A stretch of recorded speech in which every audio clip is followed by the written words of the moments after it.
Poppin' motherfuckers, UFC picks for you, back with another video. Today we're going to be talking about the UFC White House card, or rather UFC Freedom 250 is what they're calling it. This is a quick look at the matchups. Let's get straight into the video. We have a bunch of topics to talk about today. First topic, we're going to be talking about what we were promised versus what we got. This is extremely different than what we were planning on getting a few months ago versus what we actually got. A few months back, Jon Anik promised that we'd probably have 8 title fights on the lawn, at least 6 or 7. 6, 7. But yeah, no, he promised that we'd get that many title fights, and there's only 6 fights on the card, 2 title fights. So that was completely unrealistic. That was just a complete lie. And it shows how much the card was kind of a letdown right off the rip, but I don't want to shit too much on the card yet. But we will be degrading it a ton. We will be talking about how it could have been improved, what some of the fights should have been. And yeah, it seems like this card was really rushed for as much time as we've been talking about it and putting it together. They seem to really rush the fights all together within a week. Multiple of the fighters on the card were talking about that, including Sugar Sean, how he was just called like 2 days before they announced it.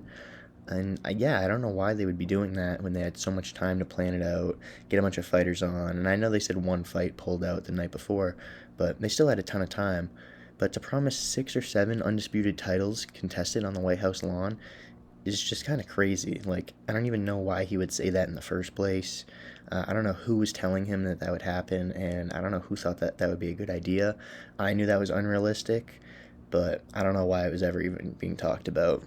Moving forward, UFC announces the Association of Boxing Commission to serve as a regulatory advisors on historic UFC White House event. So what that means is the normal commission won't be like in charge of the fight on the White House lawn. It will be the Boxing Commission. So they'll be in charge of like scoring every single round that that takes place. So the scoring can look completely different than what we're used to. We're already used to pretty shitty scoring, but this can be even worse. These are like boxing commissions and boxing refs, boxing judges. So just be prepared to see some pretty wild scorecards. I know not many fights will be going to the decision, but there could be a wild robbery if one does. Yeah, and it's kind of wild that that had to happen, but it's because the White House is on like non-territory soil or something like that, so they had to get some sort of other commission in there. And yeah, moving forward, let's talk about the actual fights and the matchups. First things first, we got Diego Lopez versus Steve Garcia to start things off on the main card. Number 3 ranked Diego Lopez versus, I think, number 12 ranked Steve Garcia.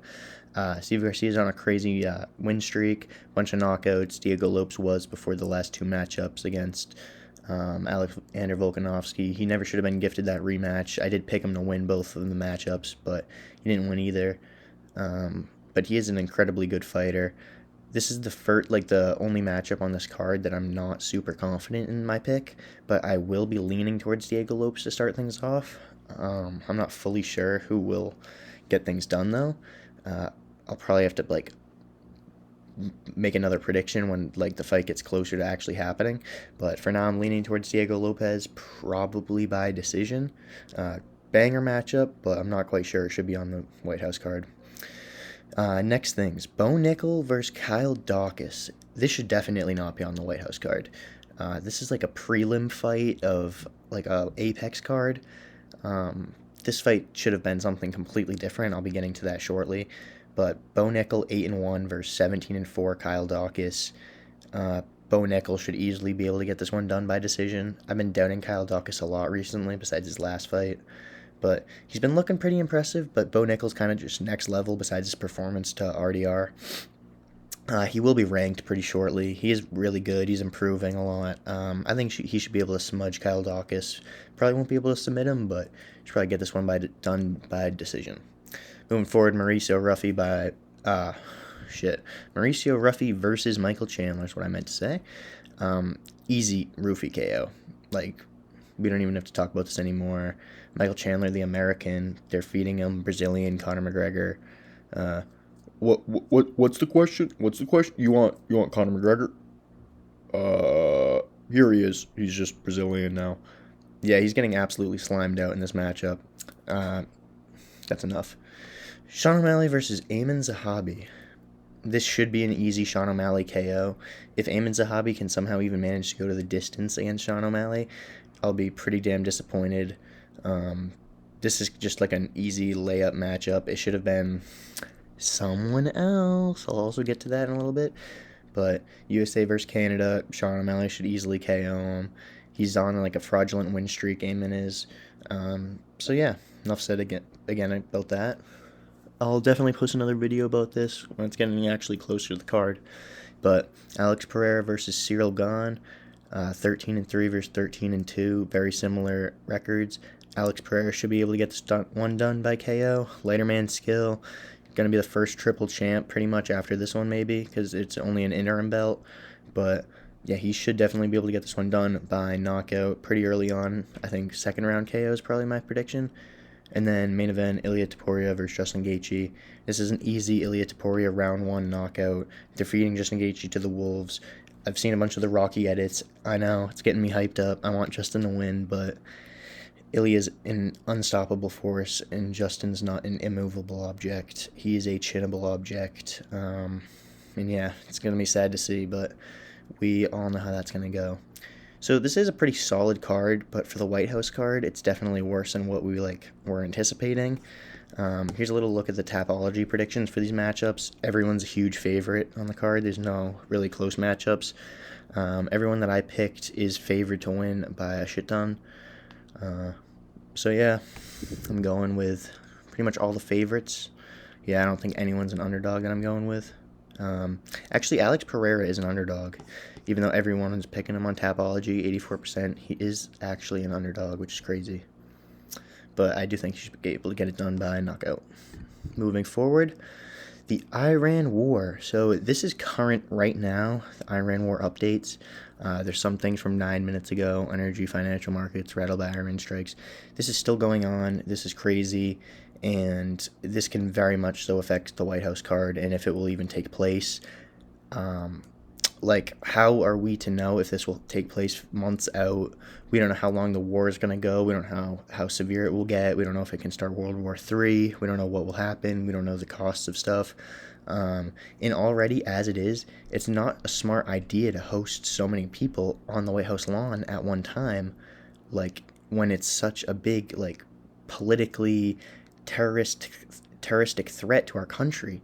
If we have so many big political figures at this White House event, what's to say no one's going to bomb us? We can easily become a huge threat. We can be under a ton of attack if this happens. And yeah, this just isn't a great idea. The Orange Man is best friends with Donald Trump. I mean, Donald Trump's the best friends with Dana White, as we've been over. So yeah, there's just a ton of reasons why I don't think that this card happening is even a great idea. And yeah, moving forward. Dana White, UFC to issue 85,000 free tickets for White House card. Yeah, Dana White wants to get 85,000 people into that lawn for free, even though they're not going to be able to actually see the event, firsthand. They'll be able to watch it on a screen all together pretty damn close. But I do not think he's going to give 85,000 tickets out for free. Dana White is not someone to do that for free. He is a money-hungry guy. He's definitely going to want that money in his pocket. I doubt he'll give it out for free. But why does he want so many people at this area? And all that whole Epstein client list is going to be there. It's going to be super powerful. Why are we going to have so many people in one area? That is not a good idea. Something bad can easily happen. How do we know even if the card will take place? I need to keep reiterating that. Everyone's making all these videos about it, including myself, but this card could very easily get waived any day now. Even leading up to the fight, the days before, it could get waived.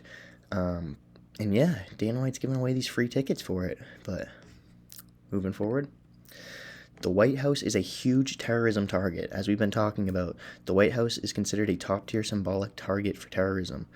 This is not a good idea. If they're going to bomb anywhere in our country, they're going to bomb probably the White House or a huge city. And this is a huge thing happening with a lot of the people going to it at the same exact time. And it's like a celebration. Who is to say that there's not going to be one or multiple terrorists looking to bomb our country or on the White House or this event in specific on the state? This is not a good idea. It's a symbolic target, a domestic threat. foreign influence, all these things, like there's so much playing into it, and it's a constant risk, especially on that date because it'll be so prevalent. However, the Epstein client list is going to be there, and I wouldn't be too mad if they get bombed, honestly. However, we do not want the president getting bombed and Dana White getting bombed and all the fighters getting bombed. So this is not a good idea. How about we just get the Epstein client list and just fucking bomb them instead? But looking at these two pictures, we see that Dana White was best friends with Jeffrey Epstein. Donald Trump is best friends with Jeffrey Epstein, but Dana White's best friend with Donald Trump. Were they all three best friends? I don't know. Mr. Egghead might have been on that island. Nah, I'm just kidding. I'm a pretty big fan of Dana White, but he's a pretty not that smart individual as the past few years have shown, especially with Zuffa boxing and some other things. But yeah, just had to kind of show it out. You never know who you can trust. Moving forward, this is what the UFC White House card is expected to look like in person. You can see Grant Dawson over on the right. I saw that earlier. I thought that was kind of funny. I don't even know who this guy on the left is. These names are inaccurate. They're like AI names, but the pictures are real. So if someone can tell me, it kind of looks like Julius Walker, but I know it's not. But yeah, they expect it to look like this. I don't know how in the world it would look like this. This is crazy. They're not going to have this many seats. It's not going to be like this perfectly lined up with that stuff above just floating up there. Like, how do they even have it up there? I don't know what it's going to look like, but this projection of what it's going to look like just doesn't seem realistic to me. I don't know what you guys might think. Leave some comments down below if you guys think that this is what it could look like somewhat, or what you guys think it might look like, but this is just, I don't even know. Like, with those screens in the back, too, it looks so bad. Like, I think AI was used to make all this, and I just think it's unrealistic, even though this is what the UFC has been posting itself, so. Moving forward, we're going to talk about what the fights should have been. Moving on to the main event, in my opinion. Jon Jones versus Alex Pereira. This is a heavyweight fight. I think it should have been for the title, undisputed. This would have been a great main event. I think that this was anticipated to be one of the fights on the card. Not sure if it was the main event, but it was anticipated before Jon Jones pulled out. This would have been a great fight. Jon Jones is just too much of a pussy. He wants too much money. He's gay. I can keep shitting on him all day, but I don't want to get the video too demonetized, I think the word is. Hopefully can make some money on it. But, yeah, as you see, we're fucking rain bet down here. Everyone's trying to make fucking money on everything. But, yeah, Jones versus Pereira is what the main event should have been. I think Pereira would have won this one by knockout. A lot of people would have picked Jones. He would have been a pretty big underdog, but I think he would have been able to get it done like he will against Gane. Moving on to the co-main event, Topuria versus Gaethje. I think this is a good fight. I think it should stay on the card, but I don't think it should be the main event. I don't think we should have our American hero getting slimed out by Ilya in the main event on the White House card. Just not a good idea. This is a great matchup, and it's what needs to happen right now at the moment, but in the main event on the White House card, I don't think so. We all know who's going to win this one, Topuria, by knockout first round. Moving on. The third fight on the card, I think it should have been Kayla Harrison versus Amanda Nunes. I think that this is only not on the card because Kayla Harrison's still injured, which is sad. I was picking her to win in 324. I'll be picking her to win whenever she comes back. I was really hoping that she could have been on this card because she's like the real true American champion. But yeah, I'm a big fan of Kayla Harrison. Wish she was on this card. Not in like the main or co-main event though, because that would have been crazy to have her on the White House card as the main or co-main event. But yeah, this should have been on the card. It's a great matchup, and Kayla probably would have got it done by decision. Moving on, Conor McGregor versus Michael Chandler. You may be saying, how is this not a top 3 fight on the card? But even though McGregor is such a big name, this card is already like, has so many big names, and he's already going to be on the card. Everyone's going to be watching the card no matter what. His name's going to be attached to it. But he's not a main event fighter. He lost to Dustin Poirier like twice. He's honestly could be a prelim fighter if it wasn't for the name. Versus Michael Chandler. This guy's also not a main event fighter at all whatsoever. And Michael Chandler honestly would probably get it done in this. I'd probably pick Michael Chandler to win by decision. It would probably be 3 rounds. I don't want to see this for 5 rounds. That would be a mess. They'd both look super sloppy late, especially McGregor would look sloppy late. But yeah, I think that this definitely should have been on the card. Definitely not Roofy versus Chandler. That's just an abominable matchup. Chandler's going to get chinned out cold. I think this would have been a winnable matchup for Chandler, and everyone would have been able to see McGregor come back. Yeah, they blew the opportunity. I don't know what McGregor's doing at the moment, but I doubt he's ever coming back. Moving forward, Sugar Sean versus Corey Sandhagen. So we do have Sugar Sean on the card, but it would have been a much better matchup, and everyone knows that if it was against Corey Sandhagen. I don't know how they blew this opportunity. This would have been a banger fight. Everyone's been asking for it. Corey's been asking for it. Sugar's been asking for it. I don't know why they're not fighting each other, but this is what should have happened. This is what should happen next. And Sugar would have won this fight, probably by third round knockout or decision. He's just better at Corey in everything. He's like the same well-rounded guy. Actually, Corey might be a little bit better at like wrestling, probably not grappling. Actually, maybe grappling and wrestling Corey would be a little bit better in, but striking, Sugar owns. Sugar's like a 10 when Corey's like an 8.5. Sugar would just piece him up on the feet. It would be a mostly striking matchup. Sugar would have good enough takedown defense to stuff Corey. He's not like a Marab or anything. And yeah, I think Sugar would just piece him up over 3 rounds. He'd do a lot of damage, and I could see him probably knocking out Corey late. Yeah, at least we got Sugar on the card, but Corey should have been there too. Moving on, we got Diego Lopez versus Yair Rodriguez. I don't know what the UFC is doing, but they are absolutely blowing this fight. I don't know how they've not made this matchup yet.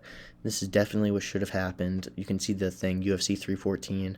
That's how long ago they've been beefing for, and they still have yet to make this fight. We got Diego Lopez versus fucking Steve Garcia on this fight. Like, why? After he fought Volk twice in a row, I don't know why they're not making Yair in here. Yeah, we can see Michael Chandler down here. Volk. Everyone's in this fucking picture, huh? But yeah, I don't know why they didn't make this fight. This would have been a banger on this fight card. Would have definitely made it way better. And yeah, this is an actually like heated matchup that I would have want to see. It would have been a banger fight because of how much they hate each other. Moving forward, actually Diego Lopez would have won too before I move forward. Just want to get that in there, probably by knockout in like the second round. Yair's not that good. Moving forward, Bo Nickel versus Colby Covington. See, now this fight, like this is what we could have done with Bo. Like, neither of these guys are big names, but if they fought each other, that would have been good for the White House card. 2 Americans versus each other who both rep America, both like Donald Trump, both think they're Trump's favorite fighter, both super cocky, both want to fight each other. I don't know how they missed this opportunity. Like, why do we need Kyle Dawkins on the White House card, but we can't get Bo Nickel versus Colby Covington? I don't know what the hell we're doing. This would have been perfect for Washington, D.C. Like, we the people tat on Colby. Like, this would have been perfect. This would have been a grappling masterclass. I think this is actually a really good fight, really good matchup, but it has Bo Nickel by decision written all over it, in my opinion. Moving on to the last fight of the night, we needed to get Derek Lewis on the White House card. How did we pass up Derek Lewis on the White House card? So, what we really need on the White House is a Derek Lewis win. We don't just need him there. We need a Derek Lewis win. You might be wondering why I don't have him pictured next to anybody in this picture, but that's because we're going to talk about who he really can beat. There's not many people in the division that he really can beat, but there's one matchup in specific that I think is like worthy enough to fight Derek Lewis, but will definitely get chinned and will put on a show for the American crowd, Donald Trump, Dana White, and all of us fans. And that one name will be Volte Walke, bro. I think this dude is so overrated, and I don't know if he's going to be able to take down Derek Lewis and get that first round heel hook submission like he always does. If he does, fucking so be it, and he proves me wrong again. But I think Derek Lewis can come out there and chin Walter Walker in the first round. If not, I'm fucked, and Derek Lewis is fucked, and whoever else is a fan of Derek Lewis more than Walter Walker is fucked. I honestly like both these guys. I used to hate Walter Walker because he used to comment on my shit, shitting all over me for not picking him. But he's been on a pretty good win streak recently, and he is funny, and I'm done hating him. That whole fight with the legless guy was super funny because he has can't heel hook him or whatever. But yeah, that'll be it for my White House card talk about video. Yeah, comment with some of your takes. Yeah, have a good one, everybody. See you the next time.